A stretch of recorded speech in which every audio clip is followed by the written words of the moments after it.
अस्सलाम वालेकुम students. Question है आपका तो करें, कल वाले लेक्चर तक फिर आगे हम बढ़ेंगे।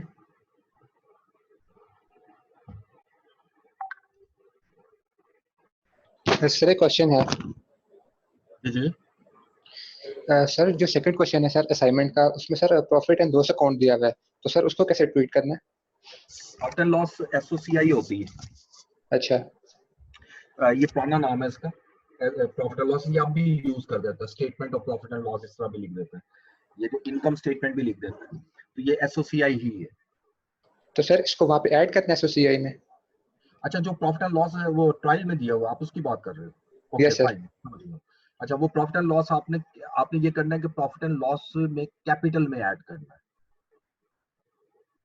ठीक है? ओके सर, ठीक कैपिटल है। आपका होगा ना, उसमें ऐड करके फिर जो नेट प्रॉफिट निकलेगा वो भी ऐड होगा। सर ये माइनस होगा उसमें से, क्योंकि ये क्या चीज? डेबिट। अच्छा, सर डेबिट है तो फिर माइनस होगा, ठीक है, एग्रीड। तो वैसे नॉर्मली अगर क्रेडिट हो तो प्लस करेंगे, लेकिन डेबिट है तो फिर माइनस होगा। जी ये सर, वो लॉस। लॉस गिवन है, लॉस हाँ, गिवन है। और कोई क्वेश्चन? सर मेरा एक क्वेश्चन है। जी।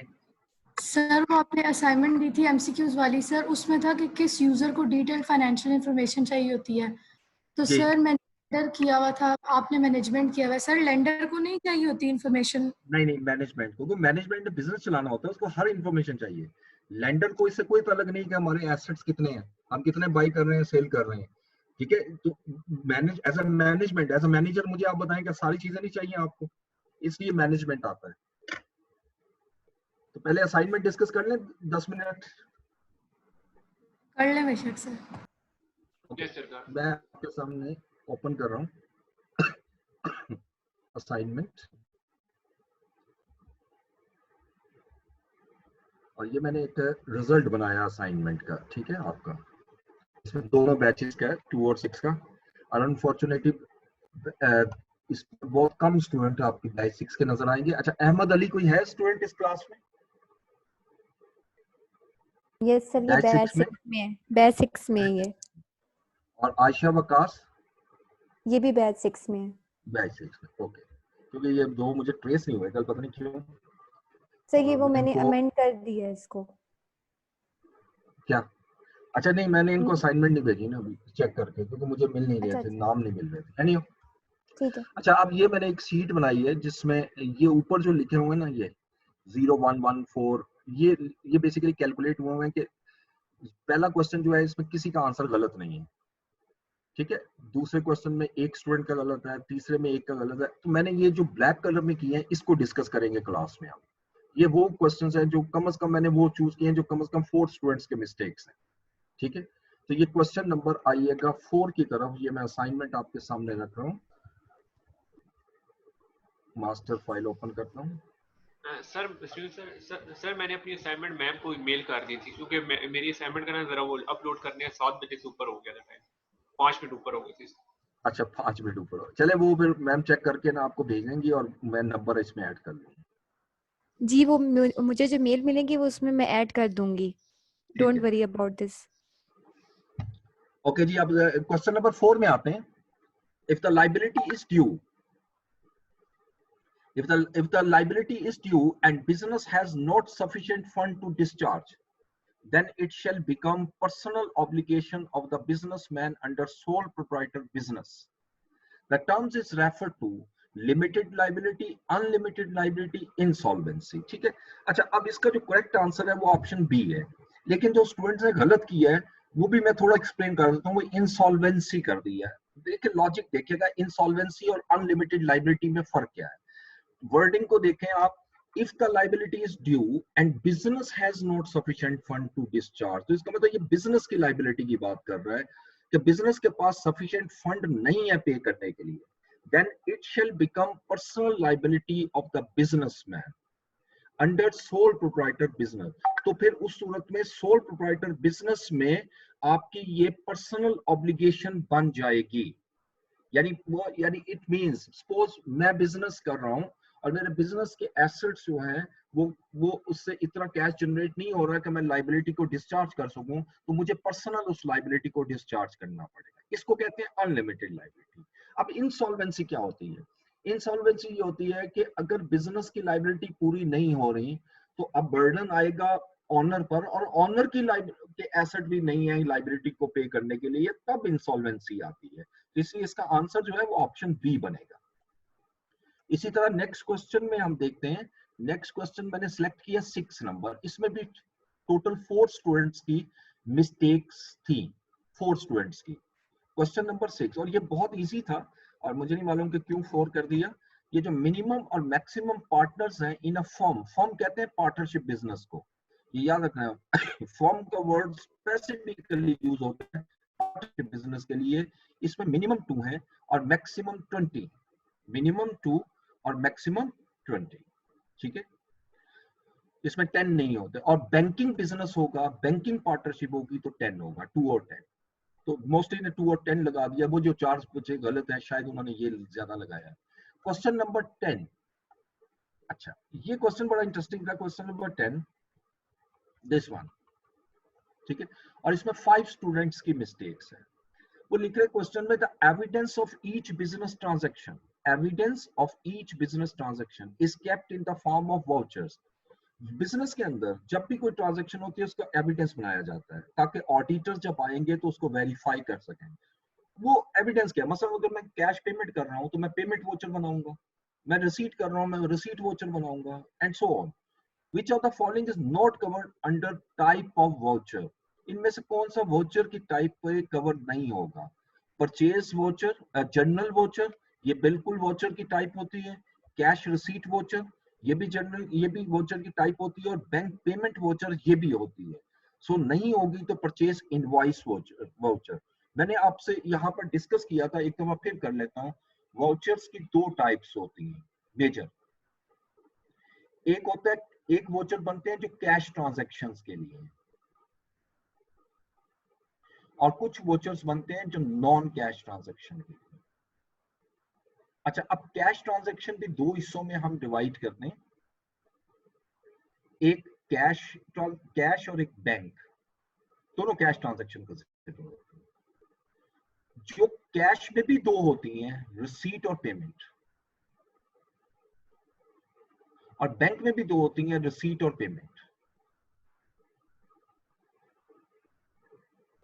अगर हमें कैश रिसीव हो रहा है, कैश रिसीव हो रहा है किसी भी फॉर्म में, तो हम जो वोचर बनाएंगे वो कैश रिसीट वोचर है, उसको कहते हैं CRV, कैश रिसीट वोचर। अगर हमें चेक रिसीव हो रहा है तो हम बैंक रिसीट वोचर बनाएंगे। अगर हम कैश पेमेंट कर रहे हैं तो CPV बनाएंगे, कैश पेमेंट वोचर। और अगर हम बैंक पेमेंट कर रहे हैं तो BVP बनाएंगे, बैंक पेमेंट वोचर। और अगर नॉन कैश ट्रांजैक्शन है तो जनरल वोचर्स बनाएंगे। ये सारी टाइप्स मैंने आपके सामने लिखी, जिसको JB कहते हैं। सर ये नॉन कैश वाउचर की जरा एग्जांपल बताओ। नॉन कैश आपकी बेसिकली इसमें एडजस्टिंग एंट्रीज आ जाती हैं, ठीक है। इसके अलावा रेक्टिफाइंग एंट्रीज आ जाती हैं। इसके अलावा डिस्काउंट अलाउड की एंट्री आती है, डिस्काउंट रिसीव्ड की एंट्री आती है, सारी नॉन कैश होती हैं। बाकी तो आपकी प्राइम बुक्स में जाती है, ठीक है। अब इसी तरीके से अगर मैं ये बात करूंगा, आपका क्रेडिट परचेज की है, क्रेडिट सेल की है, तो उसके लिए बेशक बुक्स बनती हैं, उसका टोटल पर एक JVB तो बनाएंगे ना आप एविडेंस के तौर पर। ये एविडेंस होता है बिजनेस में कि ये ट्रांजैक्शन हुई है, ताकि एक पर्सन ऑथोराइज कर सके। अगर आप ऑथोराइजेशन सिस्टम नहीं रखेंगे बिजनेस के अंदर, तो मेजर प्रॉब्लम आपको क्या फेस करनी पड़ेगी कि आपके बिजनेस के अंदर फ्रॉड के चांसेस आपने ओपन कर दिए, विच इज नॉट एक्सेप्टेड। तो इस पॉइंट ऑफ व्यू से हमारी जो बेस्ट ऑप्शन बनती है वो C। अच्छा, अब मैंने यहाँ एक वर्ड यूज किया, बेस्ट ऑप्शन। कुछ MCQs आप पेपर में भी देखोगे बड़े क्लोज नजर आएंगे, यानी दोनों ही आपको ऐसे लग रहे होंगे करेक्ट है। उनको आपने गौर से देखना है, अच्छी तरह देखना है, और देखना है कि कौन सा बेस्ट पॉसिबल आंसर है, बेस्ट पॉसिबल, उसको सिलेक्ट करना हो। तो खैर यहाँ तो बड़ा क्लियर है, ये C ऑप्शन आपकी आएगी। अब इसी तरह अगला क्वेश्चन मैं ले रहा हूं, क्वेश्चन नंबर 11। क्वेश्चन नंबर 11, अच्छा क्वेश्चन नंबर 11 जो है, इसका जो करेक्ट आंसर है वो लास्ट है, लेकिन मैं सारों को एक्सप्लेन करता हूँ।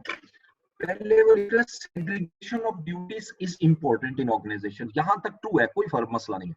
सेग्रीगेशन होता क्या है कि आप डिफरेंट टास्क डिफरेंट पीपल से करवाते हैं, सेग्रीगेट कर देते हैं कि सपोज A का काम ये है, B का काम ये है, C का काम ये है, ठीक है। when one person is fully responsible for completion of transaction till its approval without being involved other person. Absolutely wrong. इसको segregation of duty नहीं कहते, वो कह रहे हैं कि completion of transaction. देखो एक transaction के अंदर अगर आप एक person को डालोगे तो problem create होगी, आपका इंटरनल कंट्रोल सिस्टम वीक होगा. इसको सेग्रीगेशन नहीं कहते. हम कहते हैं कि एक ट्रांजैक्शन है, उसके सपोज उसका जो ट्रांजैक्शन जो है वो यानी उसका जो डाटा है कंपाइलेशन जो है वो एक पर्सन का काम है, उसको वेरीफाई करना दूसरे पर्सन का काम है, उसको ऑथराइज्ड करना तीसरे बंदे का काम है, और उसको पोस्ट करना फोर्थ पर्सन का काम है. तो इसको हम नाम देते हैं सेग्रीगेशन ऑफ ड्यूटी. तो यहाँ पर ऑब्वियसली एक ट्रांजैक्शन में 4 बंदे इन्वॉल्व हो गए, ठीक है. तो ये सबसे बेहतर सिस्टम होता है सेग्रीगेशन. सेग्रीगेशन से आपका कंट्रोल सिस्टम रहता है. फिर इसमें सबसे बड़ा एडवांटेज क्या है? सबसे बड़ा एडवांटेज है कि चांसेस ऑफ एरर्स जो है ना वो खत्म हो जाते हैं. मसलन ह्यूमन एरर है, हो जाती है. मेरा काम है जी एंट्री रिकॉर्ड एंट्री बनाना, मैंने बना दिया, वोचर बनाए, सारे दिए. अब वेरीफाई करने वाले ने कहा कि ये बंदा जो है ये बड़ा अच्छा काम करता है, उसने बगैर देखे उसने वेरीफाई कर दिया, ठीक है.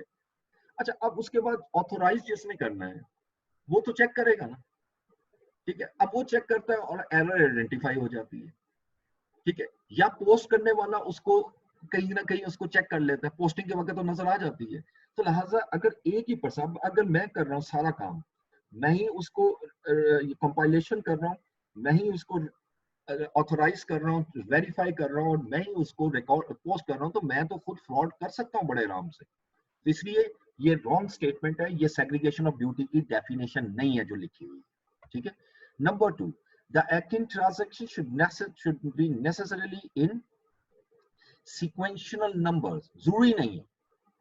सिमिलर टाइप ऑफ ट्रांजैक्शन जरूरी नहीं है कि वो सीक्वेंशियल नंबर में हो. मिसाल के तौर पे अगर मैं सेल करता हूं तो वो तो सीक्वेंस में मिल जाएगी, लेकिन अगर मैं परचेज करता हूं तो वो सीक्वेंस में कैसे हो सकती? मैं किसी से कर रहा हूं, किसी से कर रहा हूं, वो सीक्वेंशियल नहीं होता. Third, audit trial. ये ऑडिट ट्रेल होता है एक्चुअली वर्ड ना, ये स्पेलिंग मिस्टेक है. Audit trail is not important at it will automatically being initiated at the time of external audit. बिल्कुल गलत. ऑडिट ट्रेल बहुत इंपॉर्टेंट है. ऑडिट ट्रेल से हम ये चेक करते हैं कि किसी पर्सन ने कोई आपकी एंट्री को चेंज तो नहीं किया, या कोई अनऑथराइज्ड पर्सन तो आपको लॉगिन नहीं कर गया. ये खास तौर पे हम कंप्यूटराइज सिस्टम में देखते हैं कि अगर कोई लॉगिन कर रहा है किसी और कंप्यूटर से, देखिए हर पर्सन को एक अपना अपना पीसी दिया होता है और उसके पीछे पूरा ऑडिट ट्रेल होता है जिसको आप मैयर कर रहे होते हैं. तो वहां से देखा जाता है कि वो किसी गलत लॉगिन के थ्रू तो नहीं आ रहा, जिसके थ्रू यानी किसी और पर्सन का लॉगिन है. मतलब मेरा लॉगिन है और मैं लॉगिन कर रहा हूँ किसी और के अकाउंट से, फौरन ऑडिट ट्रेल से पता लग जाए, ठीक है. तो इस चीजों को एक्सटर्नल ऑडिट से लिंक करना ठीक नहीं है. तो एक्सटर्नल ऑडिट और चीज है. अच्छा, आखिर में आ जाए, accounting record should be kept and maintain for a minimum of 5 years from the relevant year. अच्छा, अब यहाँ पर बाकायदा पूरी दुनिया के अंदर डाटा प्रोटेक्शन एक्ट है, और डाटा प्रोटेक्शन एक्ट के तहत 5 साल का डाटा आपके पास हर हालत में मौजूद होना चाहिए. इवन दैट पाकिस्तान में उसकी इंप्लीमेंटेशन ना सही, लेकिन फिर भी कई लॉज में 5 इयर्स ये आता है, जैसे टैक्सेशन में भी आता है. तो इसलिए option D is the best option. Question number 12 और 11 बहुत ज्यादा स्टूडेंट्स का गलत था. 8 स्टूडेंट्स का आउट ऑफ 30, जो मैंने 30 चेक किए हैं. उसके बाद 12, तो ऑब्जेक्टिव ऑफ फाइनेंशियल स्टेटमेंट. अच्छा, ये बड़ा जबरदस्त क्वेश्चन था, लेकिन फिर भी ये 6 स्टूडेंट्स का मिस्टेक हुई है. टू प्रोवाइड प्रॉफिट और loss of the business. Yes, ये ऑब्जेक्टिव है, एग्रीड. यहां रुकना है, मैंने यस कहा है. आगे चलिए. Provide financial information to all stakeholder. Yes. To ensure the tax has been paid correctly to government. तो इसका क्या ताल्लुक है उसके साथ? ठीक है, फाइनेंशियल स्टेटमेंट्स इसलिए नहीं बनाई जाती कि टैक्स सही कैलकुलेट हुआ या नहीं, उसका ऑब्जेक्टिव कुछ और होता है. Tax is a part of profit. Financial statement जो प्रॉफिट बनाते हैं उसके थ्रू फिर आप गवर्नमेंट को टैक्स भी पे करते हैं. तो Maihar the financial health of the business. Answer is yes. अच्छा, अब आते हैं यहाँ पर, मुझे एक चूज करना है, इस लिखा हुआ है. जब एक चूज करना है तो मैं किसकी तरफ जाऊं? बी की तरफ. रीजन, जब मैं ये कहता हूं to provide financial information to all stakeholder, इसमें प्रॉफिट और लॉस भी खुद ब खुद कैलकुलेट हो गया, फाइनेंशियल हेल्थ भी हो गया. अब ए करेक्ट होने के बावजूद हमने क्यों नहीं लिया? क्योंकि इनकम्प्लीट है। ए में सिर्फ वो कह रहे हैं कि प्रॉफिट और लॉस को चेक कर कैलकुलेट करना है, तो सिर्फ प्रॉफिट एंड लॉस को नहीं कैलकुलेट करना होता बिजनेस में। ऑब्जेक्टिव सिर्फ प्रॉफिट एंड लॉस नहीं होता, बिजनेस की फाइनेंशियल हेल्थ भी होती है, बिजनेस की financial performance, financial position, business की नेटवर्थ, ये सारी चीजें मेजर की जाती हैं। तो इसलिए best option is the option B. A और डी करेक्ट होने के बावजूद इसलिए बेस्ट आंसर नहीं है कि वो रिस्ट्रिक्ट कर रहे हैं सिर्फ इस एरिया, ठीक है, यानी एक प्रॉफिट और लॉस को और एक फाइनेंशियल हेल्थ को, जबकि बी सब चीजों को कवर करता है और यही हमारी बेसिक आंसर होगा ऑप्शन बी। सर सर देखा जाए तो स्टेक होल्डर्स के अलावा शेयर होल्डर्स भी तो होते हैं बिजनेस जी जी। तो ये तो स्टेक होल्डर्स तक लिमिट कर रहे हैं ना, तो डी ज्यादा बेस्ट नहीं होगा मतलब? देखो मेरी बात सुनिएगा, पहले याद रखिएगा, स्टेक होल्डर रिस्ट्रिक्ट नहीं करता, शेयर होल्डर रिस्ट्रिक्ट करता है। All shareholders are stakeholders but all stakeholders are not shareholders, ये याद रखिएगा। स्टेक होल्डर के अंदर शेयर होल्डर आता है, स्टेक होल्डर के अंदर गवर्नमेंट भी आएगी, शेयर होल्डर भी आएंगे, मैनेजमेंट भी आएगी, इन्वेस्टर भी आएगा, पोटेंशियल इन्वेस्टर भी आएगा, कस्टमर भी आएगा, सप्लायर भी आएगा, एम्प्लॉइज भी आएंगे, ये सारे स्टेक होल्डर्स हैं। लेकिन अगर मैं वर्ड यूज करता हूँ शेयर होल्डर, वो तो फिर सबको निकाल गया, ठीक है। तो स्टेक होल्डर का वर्ड जो है वो ज्यादा एलेबोरेट करता है as compare to shareholder, right. अच्छा, नेक्स्ट आइएगा, क्वेश्चन नंबर 50। अच्छा, ये बहुत आसान क्वेश्चन था और मुझे नहीं मालूम कि ये 5 स्टूडेंट ने क्यों मिस्टेक कर दी। मैं इस क्वेश्चन के अंदर बेसिकली वो पूछ के आ रहा है, accounting profession has developed a large number of regulation and code of practices that should be used in preparation of financial statement। ये जो आपने अकाउंटिंग शुरू की है अभी इंट्रो से या आगे बढ़ते जाएंगे, इसके पीछे मुख्तलिफ रेगुलेशंस हैं, मुख्तलिफ कोड ऑफ प्रैक्टिसेस हैं, जिनको आप नाम देते हो these are term and accounting standards. ये कौन इशू करता है? देखो इस क्वेश्चन के अंदर आंसर्स में 2 चीजें नजर आ रही हैं। अभी छोड़ दो ये क्या है, कमेटी और बोर्ड। पहले तो आपको ये पता होना चाहिए कि कमेटी और बोर्ड में क्या फर्क होता है, ठीक है। देखो पहली चीज याद रखिए, कमेटी टेम्परेरी होती है, बोर्ड परमानेंट होता है। कमेटी ने का काम होता है कि जो उसको टास्क दिया जाता है उसको परफॉर्म करे और फाइनली फिर वो बोर्ड को दे और बोर्ड का उसको फाइनल उसको करना जो भी करेगा। सेकंड, कमेटी में जो मेंबर्स होते हैं वो सिलेक्टेड होते हैं और बोर्ड में जो मेंबर्स होते हैं वो इलेक्टेड होते हैं।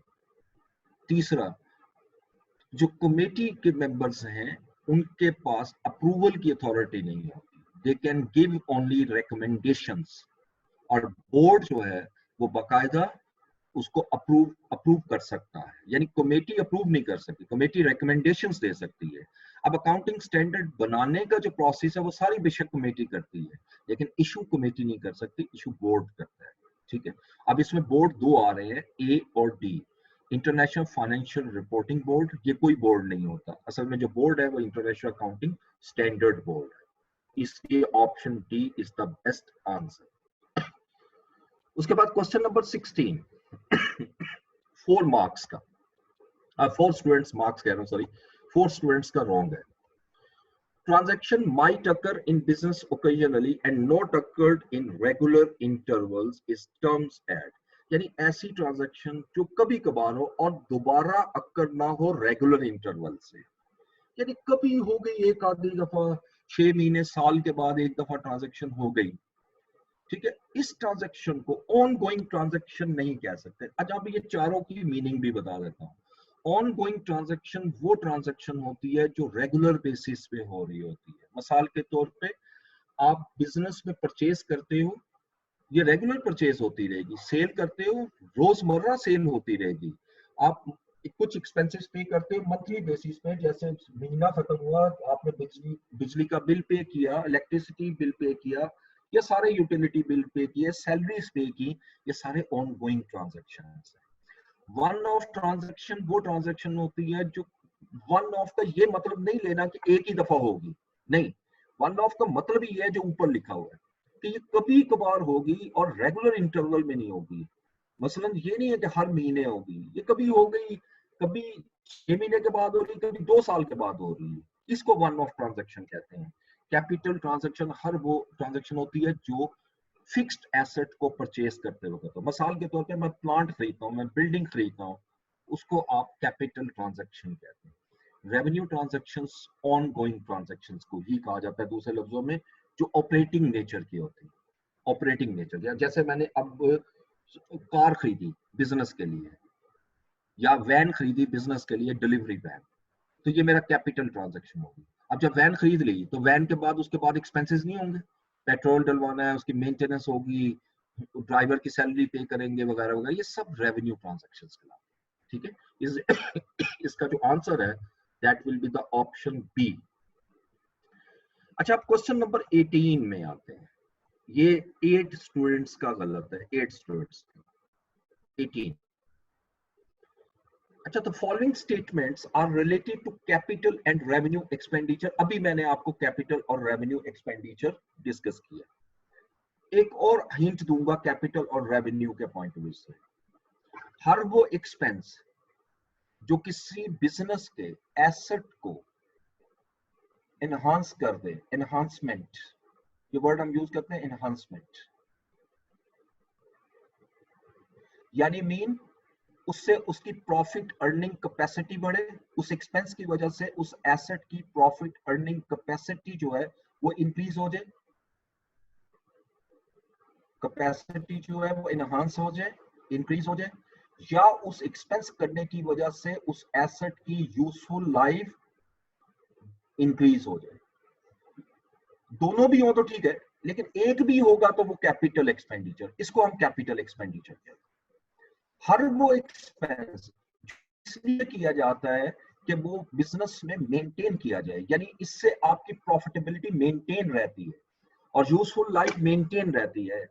इन अदर वर्ड्स, अगर मैं मेंटेनेंस नहीं करूंगा तो मेरा प्रॉफिट अर्निंग कैपेसिटी डिक्लाइन हो जाएगी, मेरे एसेट की यूजफुल लाइफ डिक्लाइन हो जाएगी। इसलिए किया जाता है ताकि मेंटेन किया जाए, इससे बढ़ती नहीं है। तो जरा देखते हैं कि ये जो हिंट दिया हुआ है वो कहता है following transaction are related to capital expenditure, which of the following is are correct. अब जरा इस कॉन्टेक्स्ट में सोचिएगा। Number 1, repair of vehicle engine shall be treated as capital expenditure। आपने व्हीकल इंजन की रिपेयर की है और वो कह रहे हैं ये कैपिटल एक्सपेंडिचर है। ये कैपिटल एक्सपेंडिचर नहीं है। इंजन की रिपेयर इसलिए की जाती है ताकि उसकी लाइफ को मेंटेन किया जाए।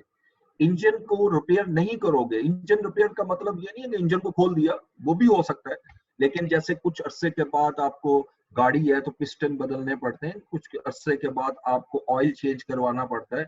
अगर आप टाइमली ऑयल नहीं चेंज करोगे तो इफेक्ट क्या होगा, इंजन, ये सारी रिपेयर कॉस्ट होती है। तो ये हमारे इसलिए नहीं कर रहे हैं हम कि इससे कोई हमारे यूजफुल लाइफ बढ़ेगी या इससे प्रॉफिट अर्निंग कैपेसिटी बढ़ेगी, बल्कि ये ना करने से वो डिक्लाइन होगी, इसको मेंटेन करने के लिए कर रहे हैं। तो ये मेरा रेवेन्यू एक्सपेंडिचर है, तो ये स्टेटमेंट तो हो गई गलत। Next, replacement of vehicle engine shall be treated as revenue expenditure, ये भी गलत। देखो, जब आप रिप्लेस करते हो व्हीकल इंजन, नया इंजन डाल देते हो, रिप्लेस कर देते हो, तो मुझे बताओ इंजन से गाड़ी की यूजफुल लाइफ बढ़ेगी या नहीं? आंसर इज यस, इससे यूजफुल लाइफ भी बढ़ेगी, हो सकता है प्रॉफिट अर्निंग कैपेसिटी भी बढ़ जाए, लेकिन ये तो क्लियर है उससे लाइफ बढ़ेगी। मैं आज इंजन अगर गाड़ी का चेंज कराऊंगा तो उस इंजन की वजह से गाड़ी 3 साल 4 साल और लाइफ दे देगी। तो ये आपका कैपिटल एक्सपेंडिचर है, ये रेवेन्यू नहीं है, तो इसलिए none of the above statement is correct. इसकी ऑप्शन डी बने। सर आपने पहले भी इसी बताया next- इंजन, सर आपने भी इंजन की एग्जांपल दी, उसमें जब हम जी, ऑयल चेंज करवाते हैं तो उसकी भी तो कैपेसिटी इंजन की बढ़ रही है इस तरह, तो वो भी हमारे प्रॉफिट को जनरेट करने में हेल्पफुल है, तो वो फिर क्यों नहीं हम कह देते रेवेन्यू एक्सपेंडिचर है? आपने कभी मैनुअल पढ़ा है? गाड़ी के मैनुअल को पढ़िएगा, उसके अंदर बड़ा क्लैरिटी में लिखा होता है कि इतने किलोमीटर के बाद ऑयल चेंज करवाएंगे, और उससे नीचे एक डिस्क्लेमर स्टेटमेंट लिखी होती है पूरी, जिसके अंदर लिखा होता है कि अगर आप ये नहीं करेंगे तो इससे इंजन की लाइफ कम हो जाएगी। ठीक है, इसलिए याद रखिएगा कि ये इंजन पे ऑयल इसलिए चेंज किया जा रहा है ताकि उसकी लाइफ को मेंटेन किया जा सके, इससे लाइफ बढ़ती नहीं है, ये याद रखना है आपने, इससे लाइफ कभी भी नहीं बढ़ती। टायर्स चेंज करते हो, इंजन की लाइफ नहीं बढ़ती। ठीक है, टायर से सिर्फ इंजन, बल्कि टायर अगर टाइमली चेंज नहीं करोगे तो उस पे आपको पता है कि इंजन पे इम्पैक्ट आता है, इससे इंजन की लाइफ कम हो जाती है। ठीक है, तो ये सारे एक्सपेंसेस जो है, रिपेयर का वर्ड जो हम खास तौर पे यूज ही इसलिए करते हैं कि ये हमारी लाइफ को इंक्रीज नहीं करता। ठीक है, नेक्स्ट आइएगा। नेक्स्ट क्वेश्चन कौन सा था जी हमने सिलेक्ट किया था? अच्छा, 18 के बाद 19 क्वेश्चन जो है ये भी 5 स्टूडेंट का गलत है। Which of the following transactions shall be treated as capital receipt? अच्छा, अब कैपिटल, जिसका कैपिटल एक्सपेंडिचर है ना, कैपिटल रिसीट वो है जो आपको लॉन्ग पीरियड ऑफ टाइम में आपको रिसीट, जिसका बेनिफिट काफी अरसे तक ले सकते हो। ऐसी रिसीट जिसका बेनिफिट बहुत अरसे तक आप ले सकते हो, उसको हम कैपिटल रिसीट कहेंगे। जैसे revenue from sale of goods, देखो revenue from sale of goods जो है उसका benefit for long period of time नहीं होता। आज सेल की जो कैश आया, थोड़ा सा प्रॉफिट अर्न किया, उससे आपने नई गुड्स खरीद ली, फिर आपको दोबारा प्रॉफिट कमाने, और जो प्रॉफिट अर्न किया उसका बेनिफिट लॉन्ग पीरियड के लिए नहीं होगा। B obtaining long term loan, जब मैं लॉन्ग टर्म लोन लेता हूँ, जैसे मैंने बिजनेस के लिए 10 साल का लोन लिया, तो मैं 10 साल लोन को यूज कर सकता हूँ। ये हमारा आंसर हो सकता है, लेकिन अभी मैं यस बाद में करूंगा, पहले हमेशा चारों ऑप्शन को पढ़ना चाहिए। Interest receipt from saving account, आपने एक सेविंग अकाउंट ओपन किया हुआ, उससे इंटरेस्ट रिसीव हो रहा है, ये भी लॉन्ग टर्म नहीं है। कैपिटल रिसीट होती लॉन्ग टर्म है। Rent receipt from letting property, जो आपने अपनी प्रॉपर्टी को रेंट पर दिया और उससे रेंट रिसीव किया, ये भी लॉन्ग टर्म नहीं है। ठीक है, ये भी शॉर्ट पीरियड ऑफ टाइम के लिए।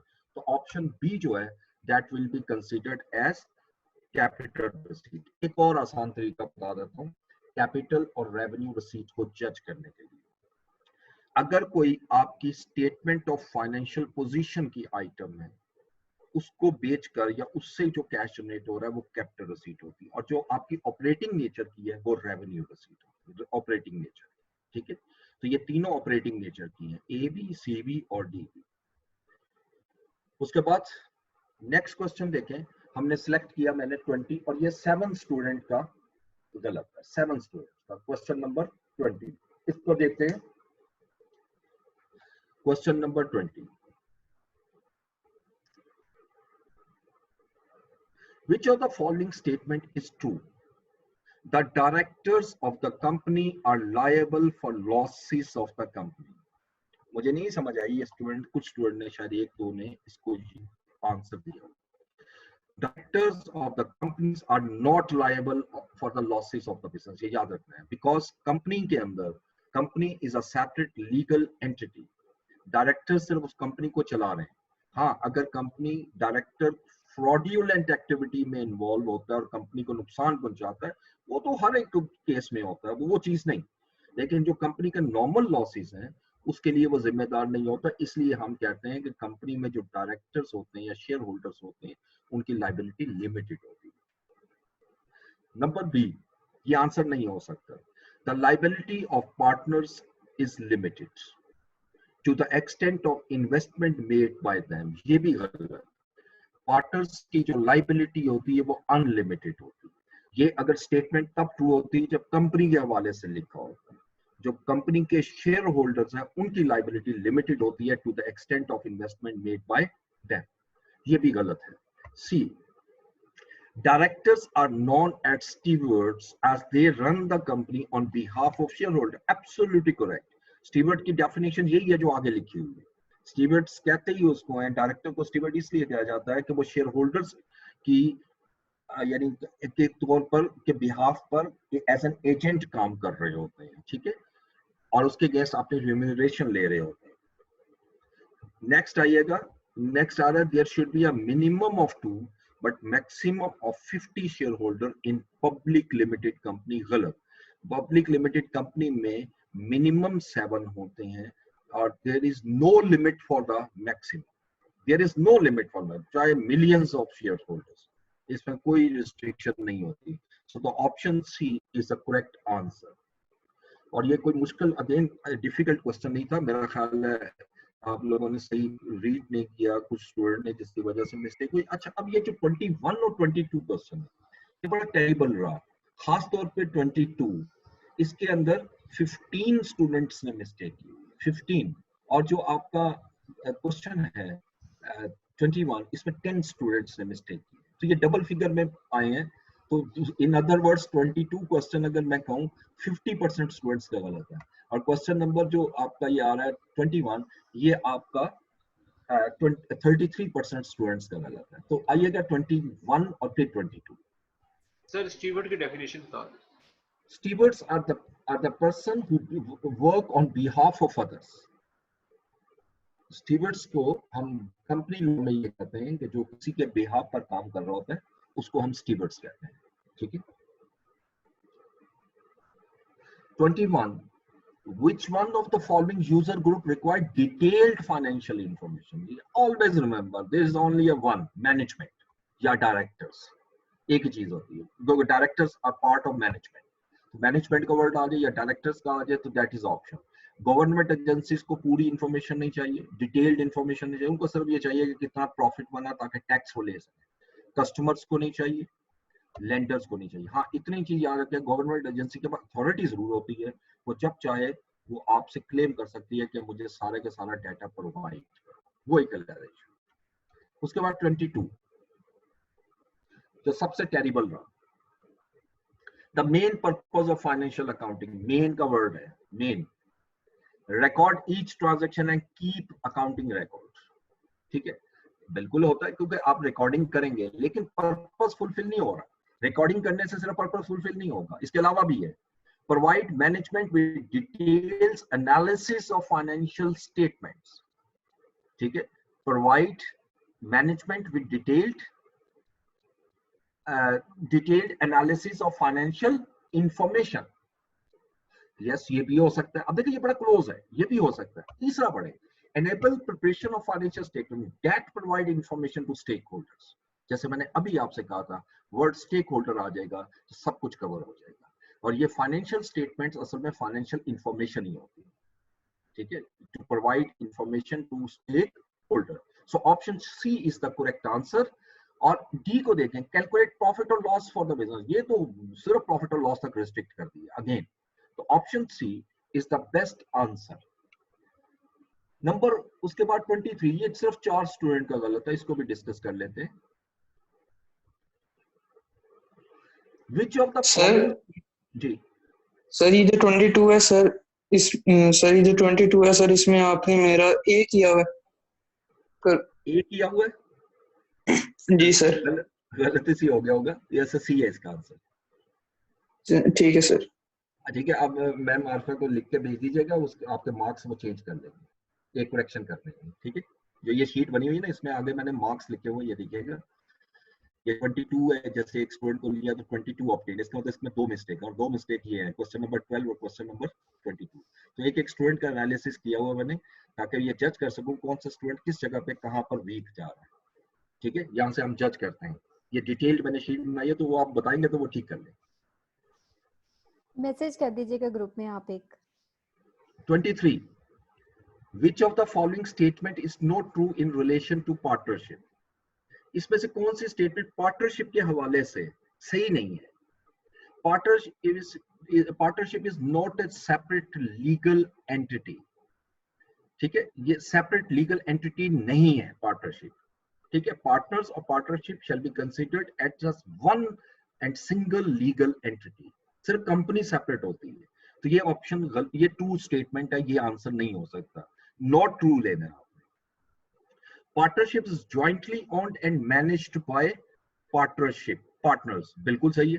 पार्टनर्स जो है, पार्टनरशिप बिजनेस है वो जॉइंटली ओन्ड होता है और उसको मैनेज भी कर रहे होते हैं पार्टनर्स, ठीक है। C, capital of partnership business can be raised by issue of share, ये तो बहुत आसान था, ये बिल्कुल गलत स्टेटमेंट है। पार्टनरशिप का कैपिटल जो है वो इशू ऑफ शेयर से नहीं होता, सिर्फ कंपनी का होता है। और नंबर डी, आंसर ये है सी। डी भी देख ले, it is not compulsory for all partners to take an active part in business affairs, बिल्कुल ठीक है। कुछ पार्टनर्स होते हैं जिसको हम साइलेंट पार्टनर्स कहते हैं। साइलेंट पार्टनर्स वो होते हैं जो सिर्फ इन्वेस्टमेंट करते हैं, वो बिजनेस में एक्टिव पार्ट नहीं कर रहे होते, यानी खुद वो मैनेजमेंट का हिस्सा नहीं होते। तो ये ट्रू स्टेटमेंट है। ए, बी और डी ट्रू है, हमें नॉट ट्रू चाहिए, तो not true is the C option, ठीक है। तो ये एक असाइनमेंट थी। अब आपको दूसरी असाइनमेंट दी हुई है, उसकी डेडलाइन मेरा ख्याल अभी तो है, ठीक है ना, वो इंशाल्लाह वो भी आप दोगे तो इस तरह चेक करके आपको वापस कर दूंगा मैं। लेकिन एक चीज का जो मुझे इशू आया वो मैं आपसे शेयर करता हूँ। कुछ स्टूडेंट्स ने मुझे जब असाइनमेंट भेजी वो एडिटेबल फॉर्म में नहीं थे, ठीक है। तो ये देखिएगा, उसको मैं तरीका बता देता हूँ। मैंने क्या किया, क्योंकि उसके ऊपर लिख नहीं सकता मैं, ये मैंने, जैसे ये एक स्टूडेंट है मोहम्मद इमरान, इसके नाम के साथ मैंने क्वेश्चन हाईलाइट कर दिए।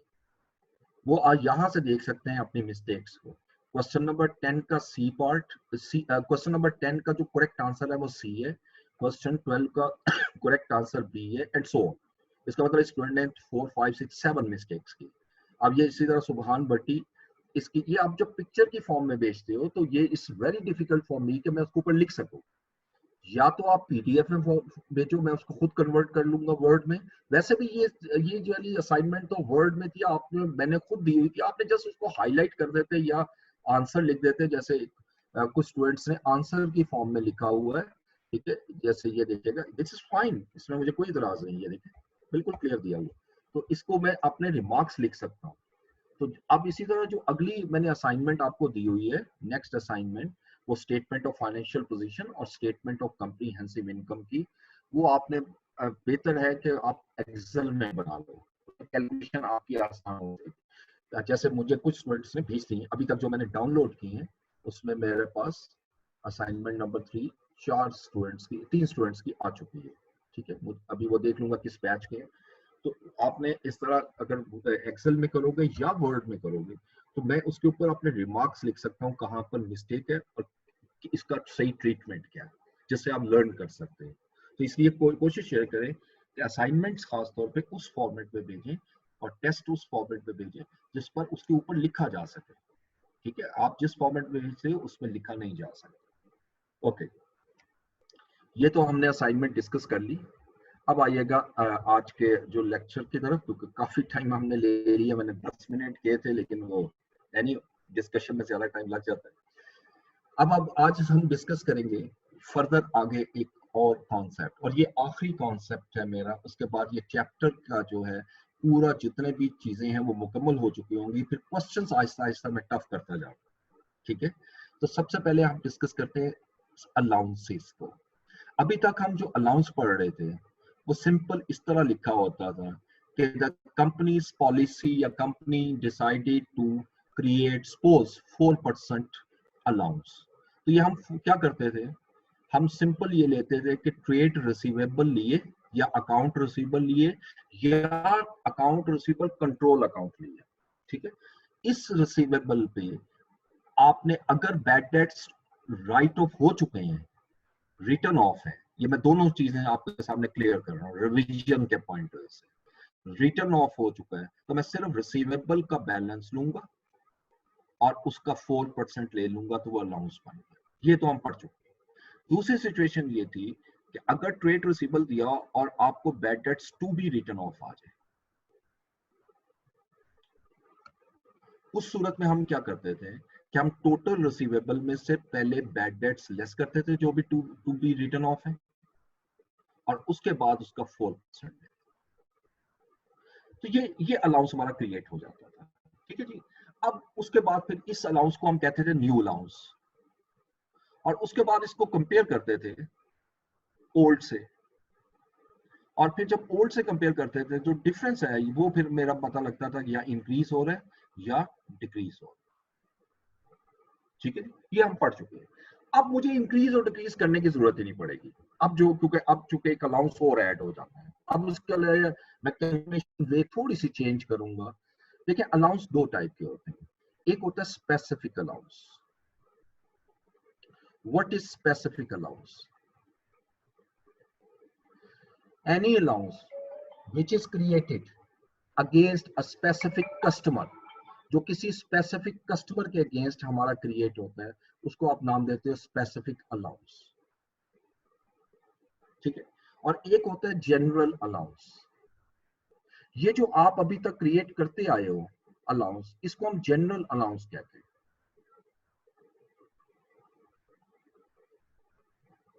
ठीक है, यानी ये जो 4% मैंने क्रिएट किया हुआ है ये सारा जनरल लॉस है। जनरल लॉस होता है कि जिसमें किसी खास कस्टमर को स्पेसिफाई नहीं करते।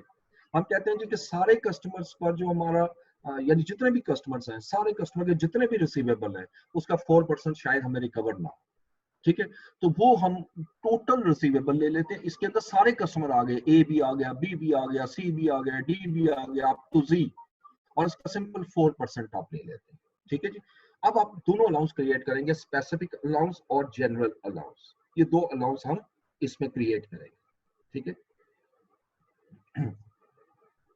अब specific allowance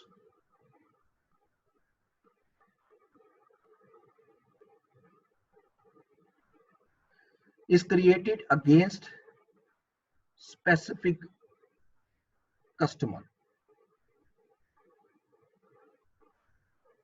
Specific customer. Specific customer. और जनरल अलाउंस हम क्रिएट करते हैं against all customer, simple.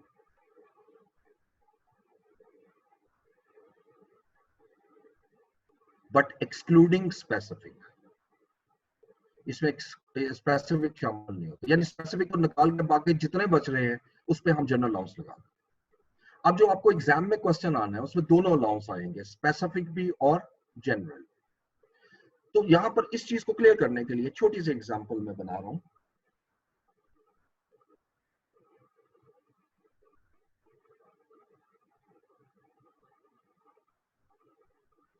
Suppose मेरे 31 दिसंबर 2018 को मेरे अकाउंट्स रिसीवेबल जो है वो आपके 250,000। कंपनी ये कहती है जी कि जब एनालिसिस किया तो इसके अंदर हमें पता लगा कि इसके अंदर एक इंक्लूड्स है एक कस्टमर मिस्टर ए, जिससे आपने 22,000 रुपीज ले रहे हैं, ये उसका बैलेंस है। और आपने देखा कि ये फाइनेंशियल डिफिकल्टीज में है और शायद हमें ये पेमेंट ना दे सके, ये स्पेसिफिक कस्टमर की बात कर मिस्टर ए की। तो आपने इसका मेजरमेंट की और आपने कहा कि बहुत कम चांस है कि पैसे मिल जाए, तो आप कहते हैं जी कि इसके अगेंस्ट 70% अलाउंस क्रिएट कर, यानी 70% रिस्क क्रिएट कर दिया कि 70% ये हमें रिकवर नहीं हो। अब इस तरह समझ लो कि मिस्टर ए के अगेंस्ट केस चल रहा है कोर्ट में, अभी फैसला नहीं हुआ, फैसला हो जाता तो ये बैड डेट्स हो चुके होते, अभी फैसला नहीं हुआ, कोर्ट में केस चल रहा है और आपने कोर्ट के जो अभी तक जो प्रोसीडिंग्स हुई हैं उससे ये जज किया है कि इस पर्सन के पास पेमेंट करने के लिए बहुत कम अमाउंट है, तो लिहाजा आपने उसका एस्टिमेट लगाकर अलाउंस क्रिएट कर दिया, कहा 70% अलाउंस है।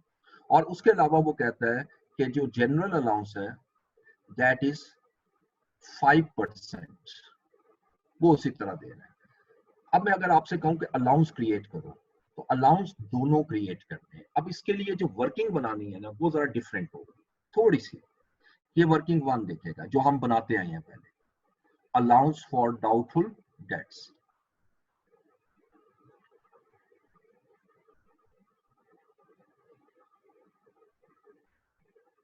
Allowance for doubtful dates.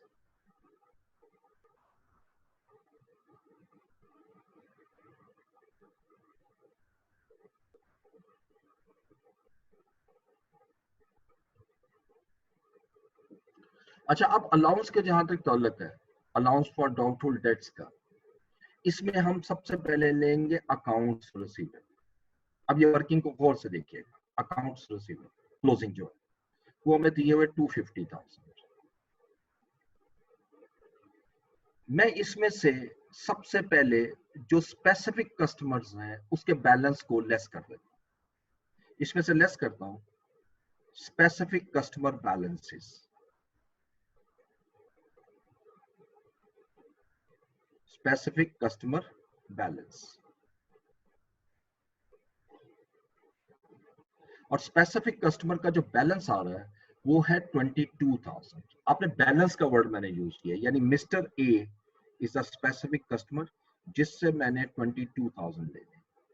इसको लेस करने की बेसिक रीजन क्या है? इसको हम इसलिए लेस कर रहे हैं ताकि मेरे पास वो रिसीवेबल आ जाए जिस पर जनरल अलाउंस लगना है, क्योंकि जनरल अलाउंस के लिए हमने क्या पढ़ा था, ये पढ़िएगा, against all customers excluding specific, ये मैंने स्पेसिफिक का वर्ड ऐड नहीं किया है, यानी जो स्पेसिफिक कस्टमर है, जिस यानी स्पेसिफिक कस्टमर हम नाम इसलिए लिखते कहते हैं समझाने के लिए कि ये वो कस्टमर है जिसके अगेंस्ट स्पेसिफिक अलाउंस क्रिएट हो। तो अगर मैं इसको लेस नहीं करूंगा तो इस पे भी 5% क्रिएट हो जाएगा, हालांकि इस पे तो 5% होना नहीं, इस पे तो 70% होना है। तो ये पहली कैलकुलेशन आपने करनी है। अब उसके बाद नीचे दोनों अलाउंस ले लें। पहले मैं बेशक जनरल अलाउंस ले लेता हूँ, कोई भी ले ले से कोई फर्क नहीं पड़ता। जनरल अलाउंस, अब जनरल अलाउंस कैसे निकलेगा? ये जो अमाउंट आपने कैलकुलेट किया, जो इस वजह से कैलकुलेट किया 228,000, इसका 5%।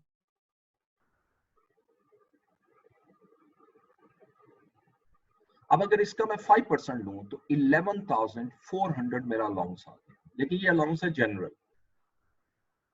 अब स्पेसिफिक अलाउंस में लूंगा, और स्पेसिफिक अलाउंस किसके अगेंस्ट क्रिएट होगा? यकीनन मिस्टर ए के अगेंस्ट।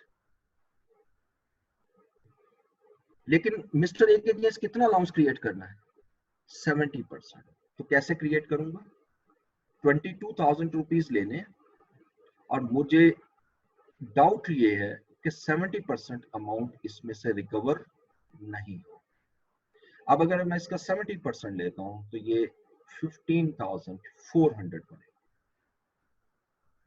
अब इन दोनों को ऐड कर लें तो 26,800।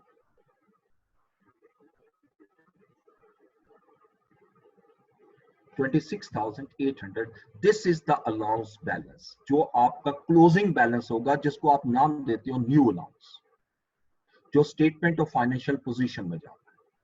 फिर उसके बाद कोई ट्रीटमेंट है आप, लेकिन मैंने कहा हम लेजर में करेंगे, लेकिन उसके बाद ट्रीटमेंट वही है। इसको देखेंगे ओपनिंग अलाउंस कितना था।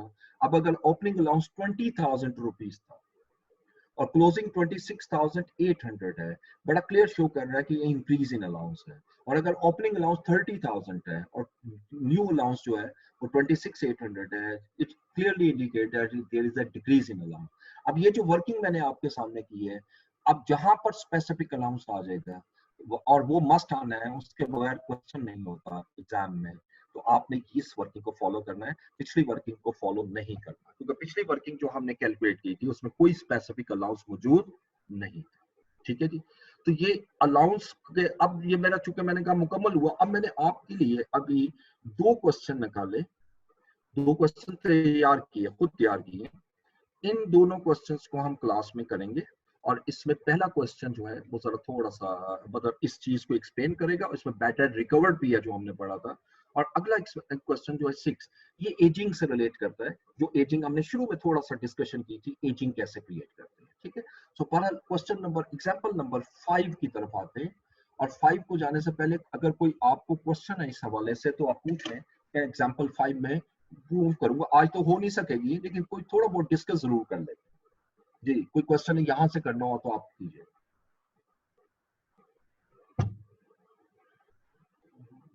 ओके, एग्जाम्पल 5 देखिएगा। एक्स कंपनी मेंटेन्स जी। सर मिस्टर ए की जो वैल्यू 22,000 की है, ये ओल्ड अलाउंस होगा या मतलब न्यू अलाउंस है जिसे माइनस करेंगे? नहीं नहीं, ये न्यू अलाउंस है। ओल्ड अलाउंस होगा ना, अगर मिस्टर ए हो सकता पिछली दफा स्पेसिफिक कस्टमर ना हो, जरूरी तो नहीं है कि वो हर साल मिस्टर ए ही देगा, वो कोई नए कस्टमर भी आ जाते हैं। तो जो न्यू कस्टमर कैसे आएंगे वो हम आगे जाके डिस्कस जरूर कर लेंगे, लेकिन ये याद रखें कि opening balance, simple opening balance और क्लोजिंग बैलेंस का डिफरेंस देखना होता है, वर्किंग में सब कवर हो जाता है। अच्छा जी, अब एग्जांपल 5 देखें। वो लिखते हैं X company maintains allowance for doubtful debts at 5% and balance of allowance for doubtful debts were rupees 100,000 as at 1st January 2015. ये opening balance हमें दिया हुआ है doubtful debts। Trade debtors at 31st December 2015 were 2.4 million after writing of bad debts of 60,000। यानी इसका मतलब ये 2.4 million में ये 60,000 ऑलरेडी माइनस हो चुका है, दोबारा माइनस नहीं करना। ठीक है, फिर वो लिखते हैं however as at 31st December 2016 total debtors were 2 million before writing of debts of 10,000. यानी अब जो मेरे टोटल डेटर्स हैं वो 2 मिलियन है, जिसमें 10,000 के बैड डेट राइट ऑफ होने से पहले। तो इसका मतलब कि इस 2 मिलियन में आपका बैड डेट लेस नहीं हुआ, मुझे कैलकुलेशन में लेस करना पड़ेगा। अच्छा, अब ये क्वेश्चन 2 साल का है, 2015 का भी है और 2016 का। ये 2 साल मैंने इसलिए लिए है ताकि दोनों में, एक में इंक्रीज आएगा और एक में डिक्रीज आएगा, दोनों सीख सको। इससे आगे डाटा देखें। In addition specific allowance was created against mister Khan. अच्छा, अब जब ये लिखा हो कि स्पेसिफिक अलाउंस वाज क्रिएटेड, तो कितने परसेंट क्रिएट हुआ नहीं लिखा हुआ, तो ऑलवेज टेक एज 100%। यानी इसका मतलब मैंने मिस्टर खान से 12,000 लेने थे और 12 का 12 में अलाउंस क्रिएट कर, और मिस्टर जमाल से 15,000 लेने थे, 15,000 पूरे का पूरा अलाउंस क्रिएट कर रहा हूं। तो एक अलाउंस 2015 का दिया हुआ है, एक अलाउंस 2016 का दिया। फिर फर्दर वो लिखता है amount of rupees 8,000 was recovered from mister Munir. Recovered का वर्ड क्या इंडिकेट करता है? जब वर्ड इसमें, इस क्वेश्चंस में रिकवर्ड का वर्ड आता है, इसका मतलब है कि मैंने इससे पैसे पहले लेने थे और उसको राइट ऑफ कर चुका हूं, तो ये बैड डेट रिकवर्ड है। और 2016 में 8,000 रुपए रिकवर्ड हुआ। अच्छा, अब आप कहोगे जी कि ये मिस्टर मुनीर का नाम ना यहाँ आ रहा है ना यहाँ आ रहा है, ये कहां से आ गया? तो इससे पहले भी तो हो सकता है रिकवरी किसी वक्त भी हो सकती है। एक सपोज मिस्टर मुनीर 2014 में बैड डेट हुआ, बैंकरप्ट हो गया, हमने उसको राइट ऑफ कर दिया। अब वो 2014 में हुआ यहाँ तो नजर नहीं आएगा, लेकिन 2016 में वो आपके पास आता है और वो कहता है ये मुझसे 8,000 रुपए ले लें। जब 8,000 आप रुपए लेंगे तो नेचुरली वो बैड डेट रिकवर्ड कहलाएगा। एनीहो, इसमें लेजर्स अकाउंट और वो बनाना है। आप चूंकि टाइम जो है वो सिर्फ 3 मिनट रहेंगे, तो 3 से 4 मिनट, तो मैं लीव कर रहा हूँ, आप अटेंडेंस लगवा लीजिए। ठीक है जी, thank you so much. Friends, आप लोग यहीं स्टे करेंगे अभी?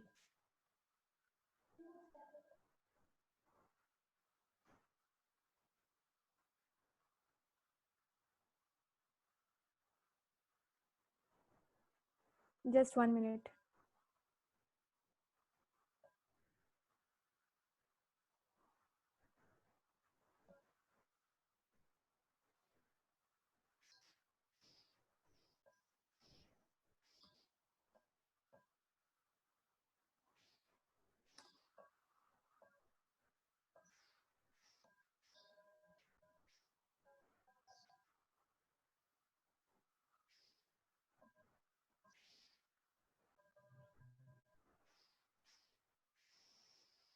Okay, Abdullah Abbas.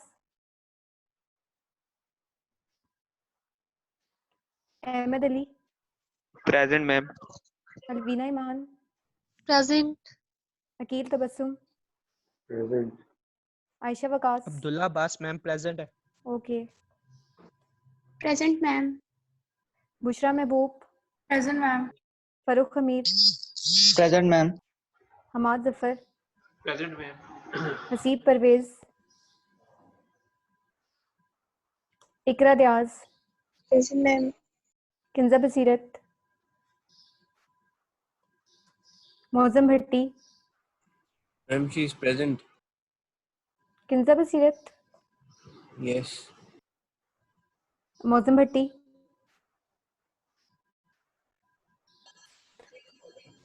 Mohammad Abdullah. Present, ma'am. Mohammad Imran. Present. Mohammad Imran Tayyab. Present, ma'am. Mohammad Awais Asif. Present, ma'am. Mohammad Sameer Aslam. Present. Mohammad Subhan Bhatti. Present. Mohammad Taimur Shahid. Present. Mohammad Umar Jawad. Mohammad Uzair. Present. Mohammad Wasif. Present. Sadia Jamil. Present, ma'am. Sadaf Khalik. Saman Aftab. Saman Aftab. Sameer Ali.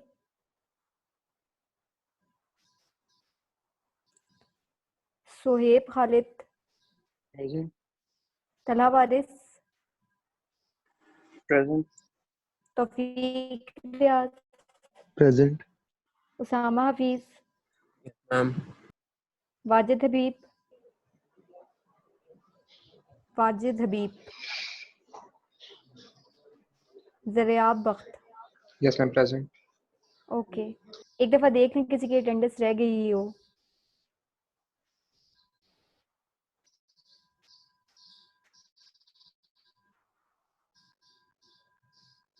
Haseeb Parvez present.